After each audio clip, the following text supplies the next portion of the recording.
I'm in this triangle. Raiders hugging here. Next question was, aren't I just going to force the roll when I start pushing Raiders head down? And aren't I just going to like make him roll when I do this? And the answer is maybe. A little bit more detail on that. Normally I go for this when Raiders really intent on keeping his spine parallel to mine here, because he knows I want to rotate when I start going this direction. So if he's giving me a lot of pressure this way, I'm really not worried about him rolling, because he's kind of committing himself to go in this direction versus going that direction. If Raiders looking to roll, if he's turning his head away, I'm not going to worry about chopping his head with that leg. I can just start grabbing and hooking him up and ready to roll it. I'm using this leg when he's really intent on staying close to my hips, and that's when I'm not really worried about that roll. I'm just going to start going this way. Does that make sense? That's a good question. All right, for this last one, we're going to start doing a flower sweep to set up the omoplata. So this one's going to be a lot more space than the last one we looked at. So I always talk about space when we're learning techniques, especially different setups.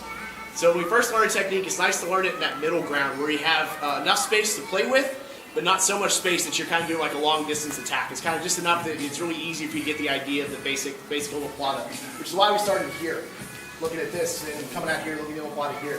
Because John's close enough to me that it's relatively easy, but not so far away that makes it difficult. And then we took the space away, took a little bit of space away when we came in here. So I look at this attack, a little less space, but I still have a little bit of range of motion here to play with. I'm not really jammed up.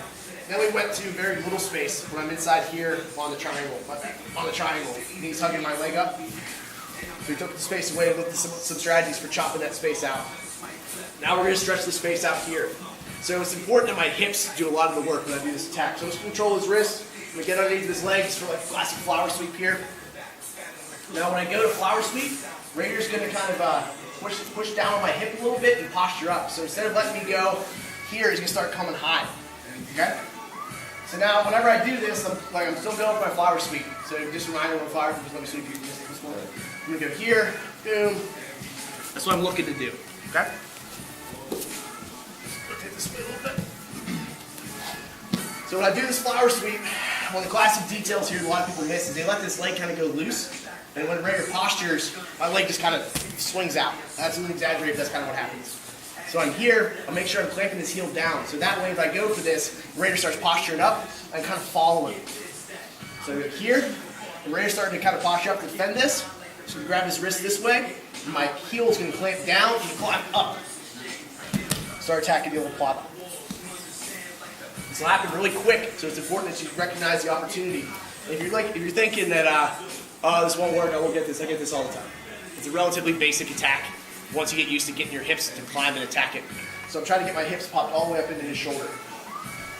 Here, start to sweep, he postures up, control the wrist, get nice and high, chop down. And then I can go back into my basic attack. One more time. Here, go up, he starts to posture. Just grab his wrist, I'm just grabbing down. Watch where my hips go. All the way up. Up on my shoulder, up on my head, get my hips nice and high. If I don't do this, I won't get it. So I'm kind of using using this grip on his leg to pull me up. I'm kind of digging my heel down, pull me up as well. Then I can chop him to get this attack. I already said one more time, we'll do one more time anyways. Leg, I go for my sweep, he postures up, wrist, up, nice and high, up on my shoulders, chop. Okay? The more you work on these kind of setups, you'll start finding yourself hitting the omoplata without realizing it. Because you'll just feel it, you'll just chop them down. It's really cool when you start getting that place in your game where things just happen because your body feels the right triggers. So this kind of drill will help with that. Give that a shot, guys.